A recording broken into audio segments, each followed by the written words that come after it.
All right, YouTube. Once again, it's Kennard Vernon Stewart here for the podcast. Talking Auburn and SEC football. Go ahead and like the video, comment, and subscribe to Vernon Speak Sports Auburn.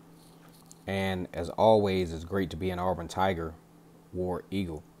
Now, I've been talking about a lot of things as it relates to Bryan Harsin and his brief tenure at Auburn.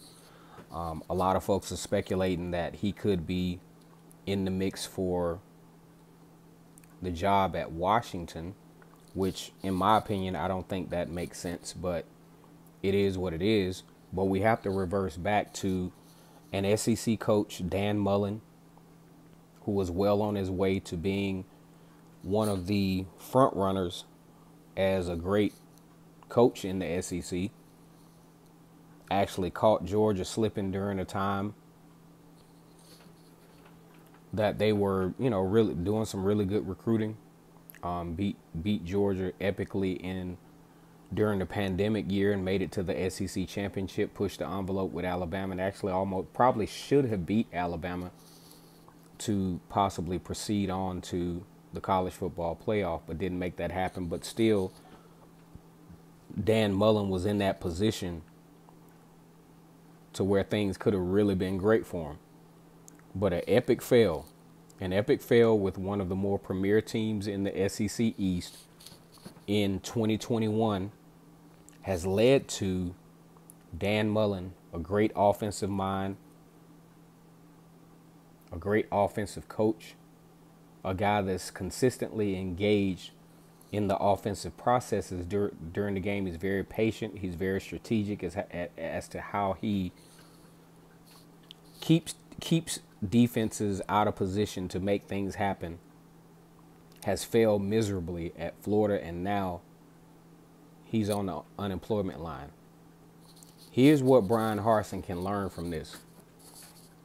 One thing Bryan Harsin has to understand is that you got to win in the SEC. Year one, Bryan Harsin won some big games. He beat a ranked Arkansas. He beat a ranked Ole Miss.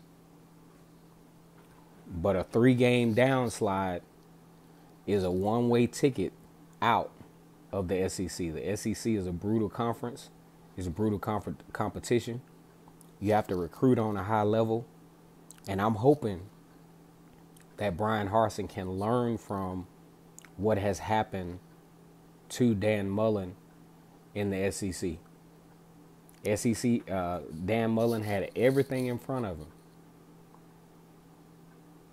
Had beaten Kirby Smart in the thick of his great recruiting classes, in the thick of all the things that Georgia had done as far as being a front runner in the SEC. Beat Georgia pretty bad. But unfortunately, he couldn't sustain. And that's one thing Bryan Harsin has to understand is the big talk in the press conferences, the big talk in the in the interviews that he has with his players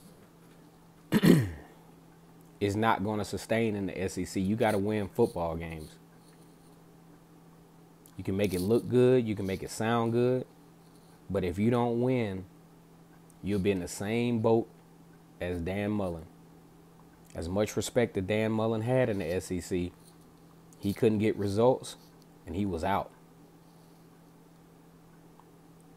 And hopefully Bryan Harsin will learn from that and continue to recruit hard, continue to coach hard, continue to make the right decisions with his coordinators and coaches that are around him, because as a head coach, he can't do it by himself. And if he doesn't do it in a few years, even though a lot of people think, well, that's a lot of, man, these guys are willing to buy you out and move on to the next. Once again, it's Kennard Vernon Stewart here for the podcast, talking Auburn football. Go ahead and like the video, comment, and subscribe. And as always, it's great to be an Auburn Tiger.